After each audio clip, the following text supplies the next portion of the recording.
jiving, it loves me. Next up, he is a multidisciplinary designer, a writer, and entrepreneur. Please welcome the co-founder of Make Condition Design, Mohamed Razif.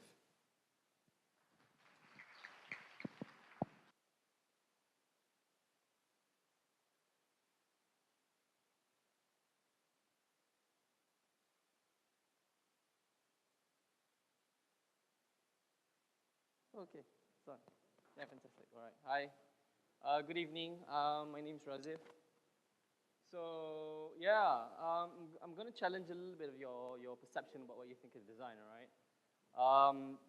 I started as an interior architect student back in '98, and it's been quite a journey for me.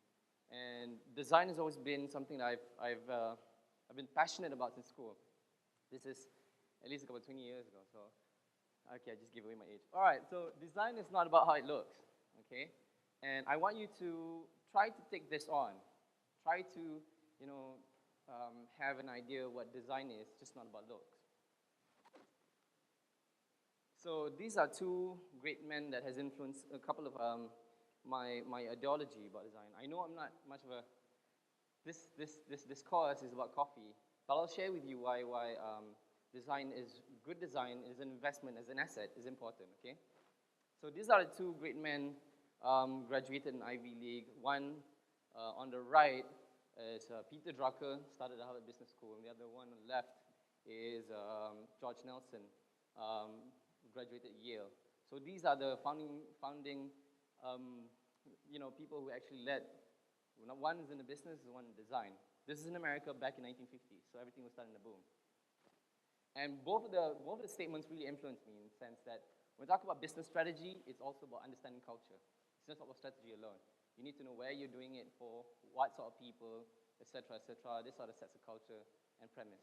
And on the left is design as a manifestation, the capacity of the human spirit, transcending its limitations. What it's trying to say is this: if humans started to walk and has the ability to create a bicycle, then you move faster, right? That means whatever you create in your mind can accelerate your process of doing things, from walking to just, being point B, really just like that. Then it moved on to 10 years of personal inquiry, so what is design? This started when I was in college. So being a designer, I worked as an interior. I worked in an architect firm, worked as a contractor, actually built big stuff, built things with my hands. Photography, became a lecturer and also a filmmaker. So these are like different things that you want to dabble into, because it's all about creative process. How does it translate? How do you build culture? Because I'm telling you this straight up, because when you study in design school, especially in Asia, you don't understand how culture is created. What you know is what you see in books, what you see in television. You admire Pisa, you admire Coliseum, but if you really take at the very tip of that and try to understand how society and culture is built, it's actually from the Western side. And the knowledge has always been that way. And only then you start to realize everything you do is creatable. You can create anything you want, basically. You don't need someone to justify it. You can justify it through your failures, right? That way you learn faster. And I kind of enjoy that way of learning. But in the context of everything I do, I'm actually a designer. These are one of the projects I did. It's kind of like crushed. I don't know if you've seen this, Samsung. This was a small little project that we did. We won an architectural award. I was very young, but what really catapulted is retail industry is not like how it was before, okay? Different senses, different people, different mechanisms. As you start to realize, people are getting more complex. People can sit in kopitiam back days. Right now, people would rather sit in mama. Why? Because accessibility. Internet, cheap food, drinks always there. You get to see pretty girls, 3 o'clock in the morning, hanging out, trying to get their silver, whatever. But it's so rich in its nature. Within that, people hanging around. It really drives you in trying to understand why people don't sit in expensive coffee houses only, but people sit in mama. One of the interesting case studies that I found was the Korean coffee culture. They started to open up the 24 hours sort of like culture, and actually they kind of like picked it up from mama stalls. So that's quite interesting. Design platform entrepreneurship. This is coming out of 5th year. I'm starting to realize that we wanted to do a bit more research work for design. And I know this is like going really, really far what this entire topic is all about, but when we get to the end, I'll tell you why it's important. So design platform entrepreneurship, back in 5 years ago, nobody knew what Malaysian Design Council was, okay? They are a small little agency under MOSTI, which is Science, Technology, Innovation. So design is actually looked into as an innovation. It's technology. It's not human-centric driven. It's not people. It's not culture. It's not talking about arts, right? So I find it very unsettling. So what we did was, we gathered some of the friends of professional work, and we sat down and talked about this, and let's try to support the industry. So we built a design platform which encourages entrepreneurial activities. And it's called Make Condition. I don't know if you heard ThinkLab. ThinkLab is a part of the entire entity. So in those two things, I learned two different ways of doing things. Number one, when you jump into business, you learn sales, marketing, business plan, presentation to investors, getting your grants shut down, all that crazy stuff. But it's really interesting because when you're a designer, you're thinking about all creative, right? You're thinking about doing this really exciting stuff, but you don't really necessarily think, how do you make it sustainable? You start to invest more energy. On a design end, I don't really design anymore. So I started to realize I need to, share my message when, in branding, it's called brand appreciation. So you gotta sell the ideas of brand. What design is all about. So I became an editor, content director, writer, researcher, part-time tutor, trainer. So it's all this crazy stuff. It was the following 5 years in my life. And then out of that 5 years, what we did was we had 30 plus events, dozens of reports we sent to the Malaysian Design Council, to the government. It went to the budget 2012. We were really happy with 4 of us just writing down papers. Hundreds of articles, building design associations. Today is a historic day for Malaysian design society community because all the government bodies for the first time ever is launching an event festival. So it's actually in KL Library. If you have time, just go there. It's really awesome. Spend millions on it anyway.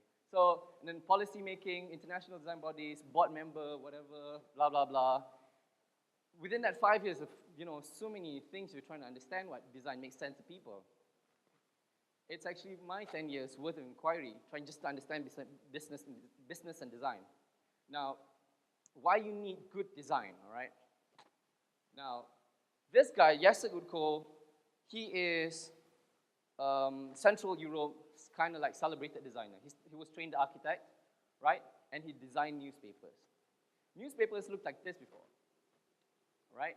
So he's an architect. He wasn't inspired. He thought it was shitty. So he got him so depressed, he went to New York. And he went to watch Cirque du Soleil. Somehow or other, it inspired him to actually recreate new content because he suddenly understand we can do computer printing and really do different stuff. And also at the same time, we still can publish good quality journalism. So it came out this. Now, this is really cool because suddenly it changed the landscape of the experience for newspapers. Because if you remember, newspapers weren't selling, at least 5 years ago, right? Now it's picking up again. Because the entire experience of journalism and publication is different because it's redesigned. Now, then you understand the power of design. What's really cool, it changed the entire business model. It became profitable again. Now, the margin of paper is very cheap. And if people don't buy it, actually, you're selling it on advertising. At one point, advertising was, and in Malaysia, was the only one that's running papers, right? Now they have different business models they can run to. And it's really interesting to see how it's becoming like a graphic art, paper, information. It's becoming more richer, more dense. People enjoy reading it. It's so nice, right? So a different opportunity came to me early last year, and we started to dabble into the idea of nothing. It's really creepy and really scary. For a designer to say, hey, we're actually designing nothing, right? How do I sell it? So it came to a point where one of my friends told me this. Look, imagine this. The money, right? You know money, a paper money? What defines money is actually the number. You don't really look at who is on the paper, what's his name, all little details. You don't look at that. But actually, it's a representation of highest art form. That's why it has a value, okay? You can just, you can get the, governor to just sign on it, and just, you can draw number 5. It could be legal tender, right? It could be, because the governor said so. And we started to realize this sort of idea, the concept that in the absence of object, experience is richer than matter because you know what you're doing. Like for instance, you explain coffee, right? All these crazy friends you have, only then you understand the richness of coffee, right? Then now, next stage, when you go back, you're going to drink another cup of coffee. It's going to be different, and it's not like how it was. So I did a little bit of experiment, set up my own design studio. It's called R minus. Experiment on design and business and retail. Simply because when design comes in, people always talk about what style you want to have, la la la la, whatever.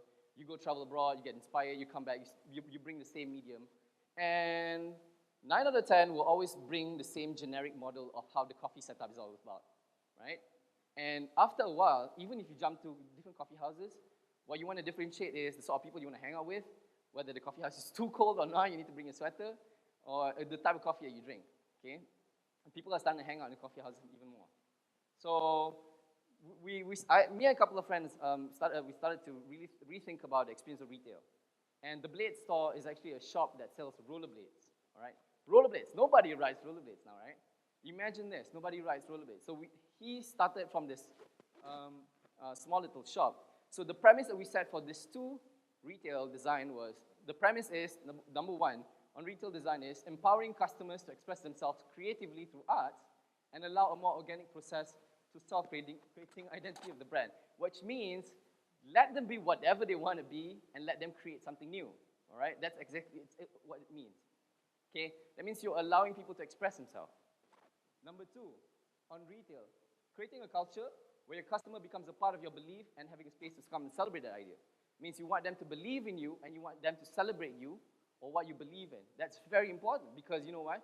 Then only then, that expression that you want for as an identity will come naturally.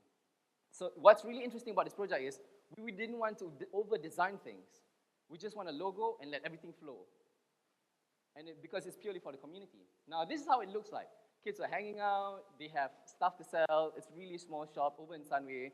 The rent of the lot is basically about $600 per month. It's really cheap. So it's just stocking up, people hanging out, watching TV, DVD and stuff. So because it was more community-driven, we knew that from the get-go it had to have like a local context, a community. If you listen to what Peter Drucker has to say, it's actually about culture with strategy, all right? And then we kind of like play with the more like a Malay concept, sort of space planning layout.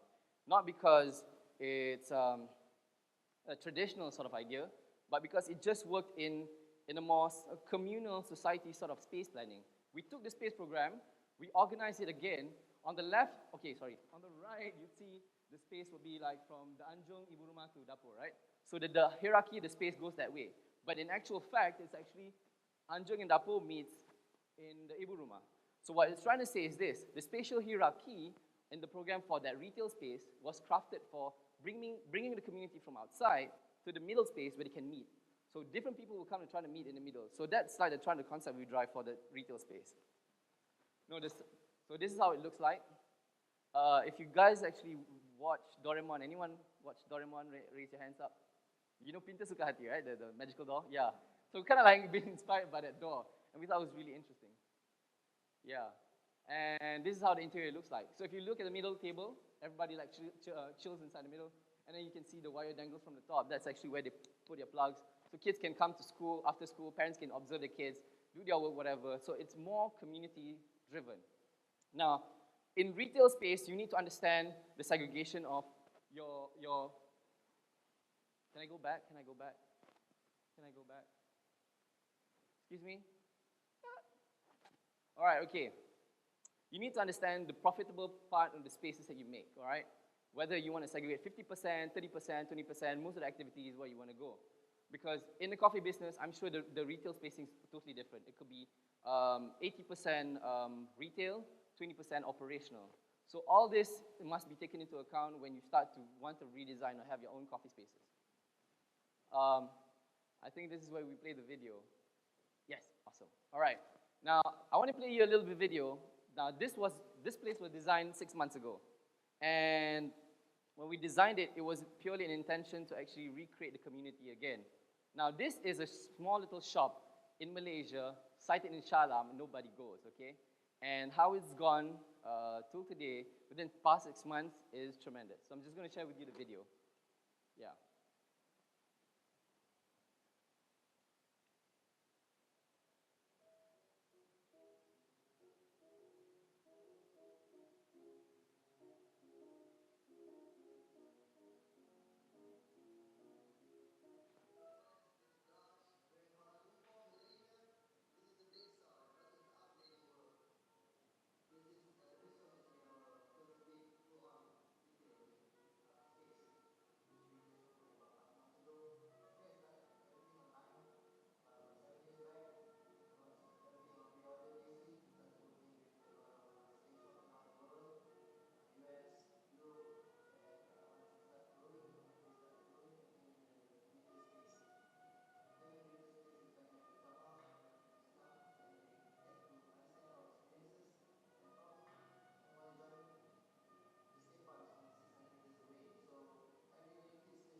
All right, so, okay, that was the video. Now, I hope you guys enjoyed that. Now, what's really interesting that what we got from within 6 months, right, is that we're starting to get emails from everyone, someone wanted to come to the shop. It wasn't because of the shop, it wasn't because of the design, but it was more, the design was focused in giving what the client wants. It's actually building community. So in building the community, what's really important is you need to understand what sort of business you do. And I'm not a rollerblader, I can tell you that, okay? But what we did was just putting out pieces and understanding the programs and how actually it works, and making sure that the design actually fits the intention of what the retail space is all about. Now, what surprises us also right now, it's actually the fastest ASEAN brand, design brand, fastest rollerblade ASEAN brand right now, okay? And it's growing really, really fast. It's capturing Indonesian market, it's capturing Singapore market, Thailand, Philippines, and it's going America. So we were happy when we got to know this. So people were actually documenting this. The guy who actually videoed that was the founder of Rollerblade. So you can imagine how much it has changed the lives of the people within that community. So the way we understand design is no longer just making pretty stuff look cool, but it's also expressing culture in it, okay? And I hope you guys learn more about retail on Designer. So what is the value of design in business? I think a lot of people trying to overspend money. When they overspend money, then they start to realize, hey, we're not getting back our ROIs, right? And what we got from that was this. It's actually a unique asset. It's a unique asset because every design shouldn't look the same. It shouldn't be experienced the same. It should experience differently. And what your unique asset do is pretty much like coffee. You don't make money out of coffee. You sell the experience. And if you have a terrible design experience, you won't be able to sell anything. So really, what the message I'm trying to send is this. Try to get a very good designer to do your work with design, especially in the retail, because it really helps your business. And invest in good design. Thank you. That's the best selling point. Okay, look for him if you need any designs. Coffee, I love tea. I love the java jive and it loves